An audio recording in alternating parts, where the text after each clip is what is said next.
Hello, welcome to another video. Today I'm talking about the Bose Wave Music System version 2. The issue with this music system is that it reads discs, but sometimes it reads some it doesn't, and it takes a long time to read sometimes, and some of the discs it reads quicker, but it's like it depends on the CD sometimes, but it doesn't make any noises, it just doesn't read, or it takes a longer period of time, or if you're changing songs it takes longer as well. So I've just put a disc in right now. I mean, it so happens it might just play, it might not. So as you can see, it's reading disc.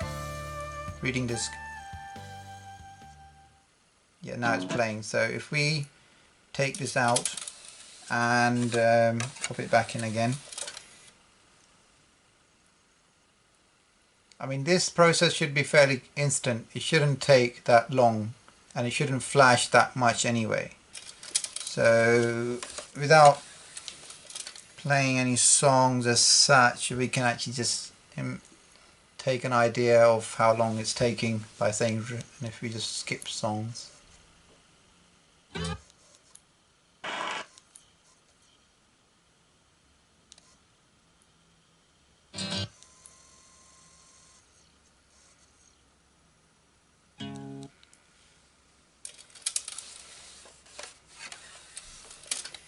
On some of these discs it does take longer, and eventually it just goes in, but it's expected to just pretty much read the discs very quickly and not take as long as it is here.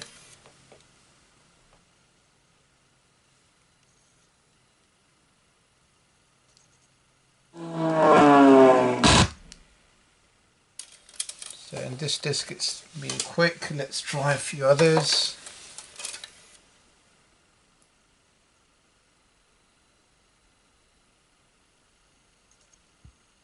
So yeah, it does flash for a little while longer than it should. Eventually it does end up playing. I have seen that it sometimes does and sometimes doesn't. So let's just clean the lens anyway and see if it makes a big difference or any difference at all whatsoever. So basically what we're going to do is we're going to power it down, open the 5 screws at the bottom, which is 1, 2, 3, 4, 5. Once you open all of those up, I'm going to open up already, so as they say, this is the one I prepared earlier. So yeah, to remove the lid, we've got the case here. It's quite easy, so you just disengage these wires from the back, and there's a cable at the bottom of the clock here. You just pull this gently, disengage that, fold this back, so that goes at the back. Now we've got the CD tray here, so remember we just need to open one screw here. There's only one screw that's holding it. Over here we need to remove the top lid by sliding it backwards slightly, and the top lid will come off. Now we've got the second tray. We need to open another one screw in the corner here. Just carefully look where the screw is, where I'm opening it from, so you'll see it in the video. Once you remove this screw as well, you'll see that's gone. That one screw is holding the entire second tray. We can remove these 4 wires from which are catching into this latch in the corner, which is over here. Just loosen them out slightly. Pull the tray slightly forward by, as you can see I'm doing, and fold it so it goes that way. Now there's 2 issues here. One issue is that sometimes the disc doesn't go in properly, so we can clean this area here, which is a roller, and here we can clean the lens as well. So let me just get the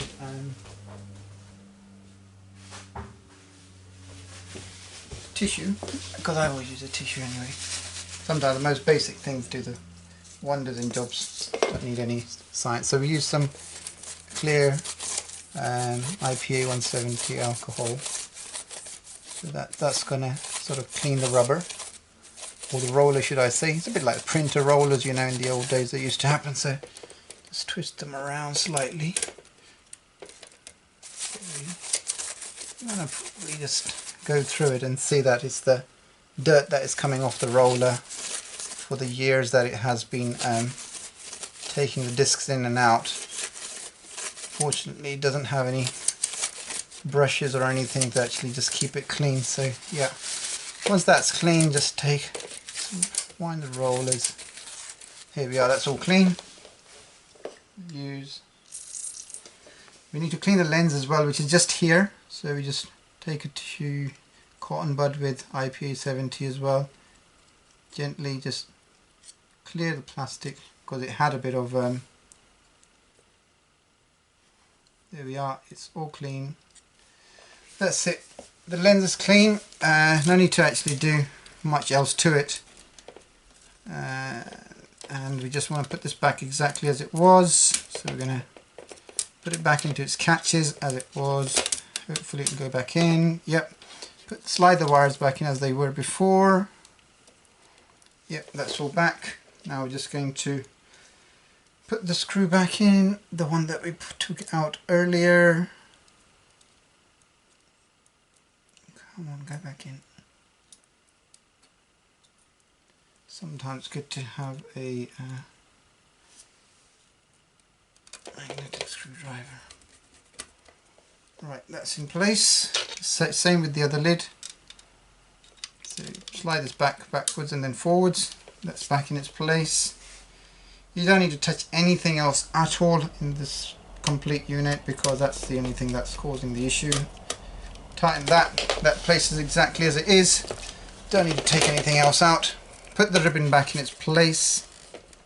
So let's do this. Here we go. The ribbon goes back in. Slide the lid back on. Put the speaker wire back in its catch as it was. Don't worry about the rest. You clean the display glass if you like. Also, if you wish to display the clock glass as well, just to make sure it's got no dust in it. Load up. Here we go, and put the lid back on. You can play it without screwing back in, but that's not the most important part. That can be done afterwards as well, once the lid is on. Let's see if it makes things any different after doing what I did. So let's see. Put the disc in. Spinning.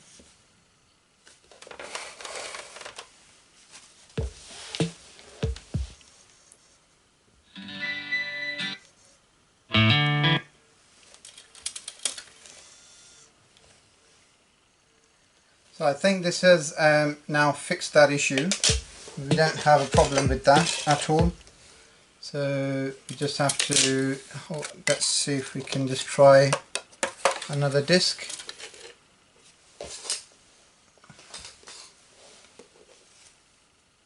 Yeah, that's perfect now. I mean, I think it's just switching on to songs quite reasonably quicker than it was before.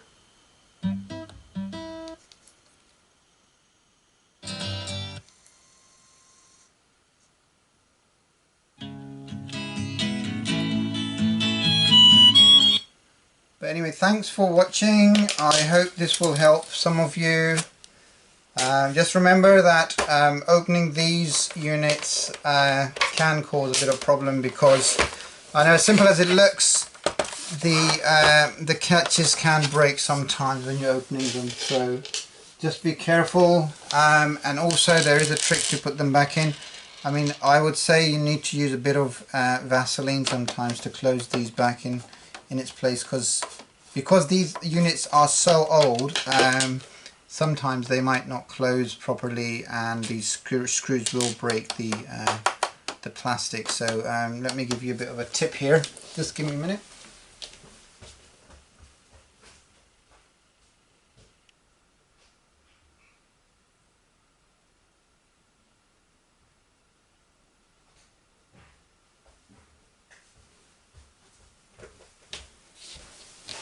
Here we are. So here's Vaseline. So basically what you do is take your screw, pop it in, a little bit of Vaseline in here.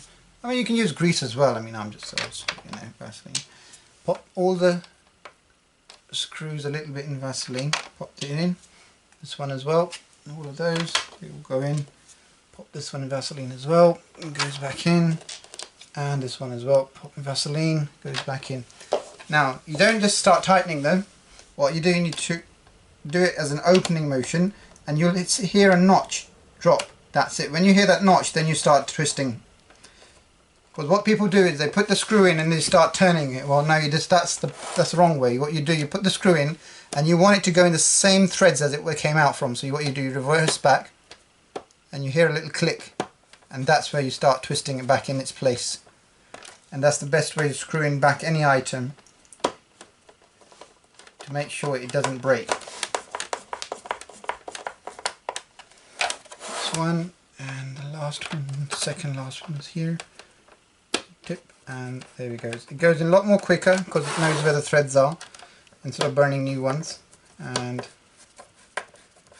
if you find that there is a bit of resistance in there, just put it back into the Vaseline and pop it back in. So perhaps it hasn't obviously gone in its right place, and then you just screw it back in. Here we are, and the system is back to normal. Well, thanks for watching. I hope this will help. This is a very common issue with these units, that the CD doesn't read or it skips and stuff. But if it's silent, it's not making any clicking noise or anything, and it's skipping, follow my instructions and hopefully you'll have success in getting it working back again. And also, if the CD is obviously taking longer to slide in and sometimes it hesitates to get in and you're like pushing it in, well, that's a simple fix on this unit. Just open it up and do exactly what I did on the roller. Clean it up with a bit of alcohol, which is the I use one of those basically, the IPA 70, and that's kind of, you know, fixes the issue. So yeah, thanks for watching. Do subscribe. Have any questions, fire away. Happy to help. And until next video, see you soon. Bye.